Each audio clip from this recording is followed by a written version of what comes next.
All right, welcome back to Windy Ridge Outdoors. As you can tell, today we are waxing and dyeing traps. Trapping season is what, 3 weeks away, 4 weeks away. Today we have a guest. This is Jared. We started hanging out with him a little bit last year. He's going on a couple trips with us this year. Last year was the first year you would ever really went hardcore trapping, right? Mm-hmm. And do you want to tell him about how good you did? I didn't do very well. No, yeah, he's full of crap too. For your first year ever trapping, like, I really taking it seriously. It I was mean, a rough time. Well, you maxed out on bobcats, right? You caught like 3 bobcats, I caught 7 bobcats. but you released 4 of them. Yeah, Yeah. And then how many beavers did you catch? Coyotes, fox? I don't know. 19 beavers. A fox. I thought it was a fox. 3 coyotes, and buckaroos, muskrats, That's pretty good for your first year. 1 house dog. Yeah, but I mean everyone's got to catch a dog.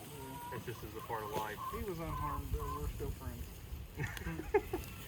But I mean, not even just coming from me, Adam. I would say that's pretty daggone good for your first year, wouldn't you say? That's pretty good. I mean, 7 bobcats. That's more than I've caught in my entire life. I mean, granted, I don't try to catch them, but I mean, Adam's someone who's kind of a cat pro in the team. I mean, I'd say you could agree that's pretty good. That's good. That's real good. They don't like to be in the trap, and they don't like to be released either. No. Yeah, they just like to be anywhere. I don't really know what they want.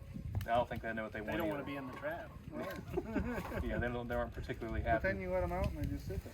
Yeah, they still think they're It there. makes me uncomfortable. I just want them to leave so I can leave. But we're not going to keep you too long today. We're just going to touch up on the fur market a little bit. A couple of techniques that the guys picked up on that I said was stupid that we found out wasn't stupid. But just real quick on the fur market recap. bad. It's bad. Yeah, I mean, it's not a lot you've got to look at. It's just not good. It's not good. Never is. I mean, the main thing everyone's got to remember, all these other guys that are posting fur market reports, most of them are out west. Western fur is worth a lot more. No. Worse I don't understand. Yeah. Coons, eastern coons, West Virginia coon, I'd say the best you could expect this year would be $5 to $6. There are people that are talking about potential $10 and $15 coons. I don't see it, but it's the fur market. You don't really know. It's all speculation, Flip a coin. literally. The beaver market's not bad. It's cooled off a good bit. I'd say $20 to $30 highs on beaver. And I don't think that you're going to see very many $30 beavers, but there'll be some. Coyotes are still trash. There's no market for them. Fox are still trash. There's no market for them. Muskrats still $2.50 to $3 on the upper They don't end. even exist. Yeah, muskrats aren't real. They're a figment. Yeah. Honestly, if you live in West Virginia and you know where some muskrats are, we could use some help finding them because I don't think that there are any. I don't know if there's anything else I didn't touch on. Otters, $20 to $30, about like beavers.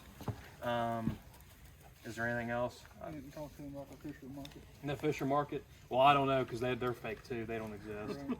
I mean, if you're up in the northern part of the state, you might find some, but there's not very many of them. What about ringtail cats? Ringtail cats? Well, I'll tell you what. You find me one, and I'll buy it off of you. Does that sound good? You give me that cat, dude. Lemurs? I mean, if you got a plane, you know how to fly to Madagascar. Isn't that where those are? Gary, he can tell you how to catch the sloths. you want to talk about what we're doing today right now? Well, we're waxing and dyeing traps. I already said that. I don't think anybody wants to. Yeah, I mean, I don't think anyone cares about that. I mean, pretty boring. Yeah, Probably some. yeah, probably just don't care. Yeah, but this is how you get started. But the feeling's mutual. We don't care what they're doing either. No.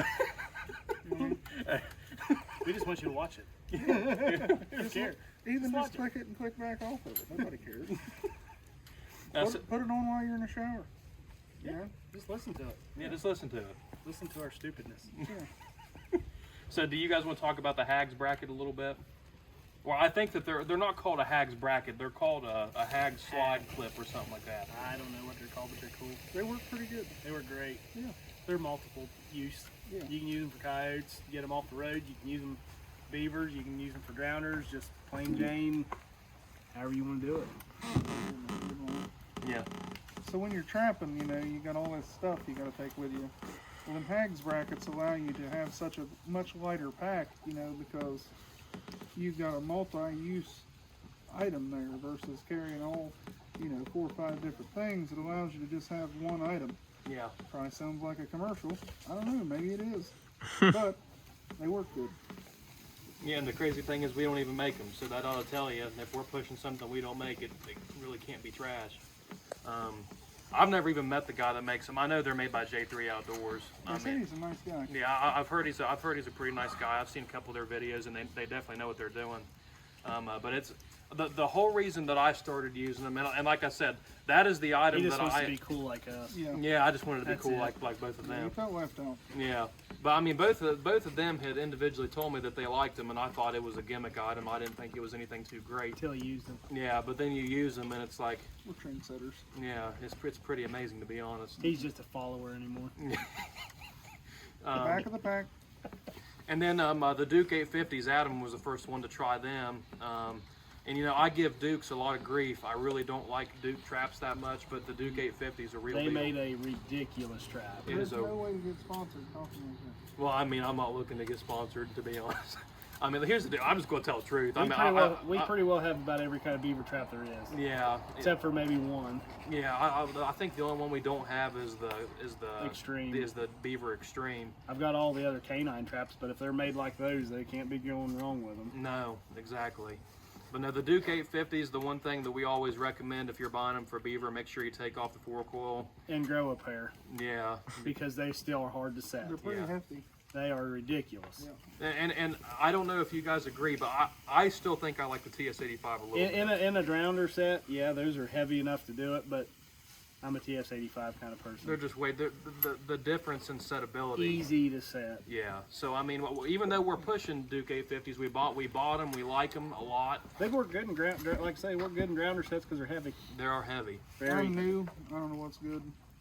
But some, they all seem to work all right. You can get a foot in one, you're good to go. Yeah. I mean, realistically, Failed. It matters. I would say realistically though, all the beaver traps are fine. Like they all work. The only one that I've gotten to the point that I really don't like is the MB750, and it's just because it's so complex. Small pan. And it's not easy to set. They're hard to set in the mud. Yeah. You want something that's going to be easy to set in the mud. Now, Bridger Douglas, they work great. Oh, I like them. They're good I traps. really like them. And then the TS85, those are so simple. You can set them on your knee. They won't poke a hole in your wader. You're good. Yeah. So general consensus, TS85 is still the best beaver You trap. don't have to have a stout trap to catch a beaver. No, it just needs to be big. Because that's beaver the main- don't, Just its needs to walk up. reactions is Yeah. not that fast. Exactly. It's not going to pull its foot out by the time it gets caught. Well, look at it. They just don't look like an athlete. Yeah, look at me. Same. I used to be. I caught a beaver Time on passes. land in a Duke 650 Pro, and it held it for yeah. several hours. It had no problem. But no, we've got a couple of trips planned. First week of season, we're going out on a long line down south. A couple of weeks after that, we'll be down below Mason County on a line. That'll be me and Dad and Darren, and we haven't decided who the fourth person was going to be yet. And we've always got a landline that we do in December and January, like always. So we should have a couple of trips and ticks for you. Me and Adam did a whole bunch of reviews and how-tos last year. So if there's anything that we didn't do that you'd like us to see, make sure that you let us know in the comment section. We always appreciate that. Oh, and tell them I'm going camping to do some landlines as well this Yeah, year. Aaron's going over to our farm in Calhoun. He's going to do a long line.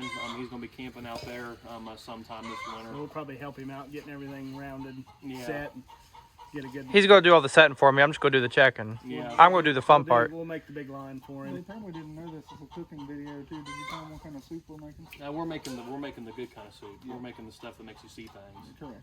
It's the good stuff. Yes. Honestly, I don't think there's much that smells as good as boiling logwood dye. Logwood dye smells. I think it smells so good. Vegetable soup's pretty hard to beat. Vegetable soup, isn't that where you just put Aaron in a crock pot? Do you guys have anything you want to add? No, I'm surprised you didn't come up with something like some smart aleck from work. I'm not like that. Aaron, you got anything you want to add? Nothing for No. me. Nothing for you? Hey, this isn't my specialty. My specialty is hunting. Ed. Yeah, well, depending on how this I video mean, I gets made showed out. up and I didn't see any deer laying on the back of your car. So I Well, my specialize in specialty isn't something working else out or right something. now. I would definitely find a different. Yeah. Something different. specialization, you know, you should probably look into. Well, I got specialties. They're just not useful for what we're doing. That's a fact. But depending on how this video works out and how Aaron does today, you might be getting ready to see Aaron kill a deer. If you don't, it's because Aaron didn't kill nothing. He needs to specialize in something else. Yeah. But till next time, tight chains. Have a good one. See you guys.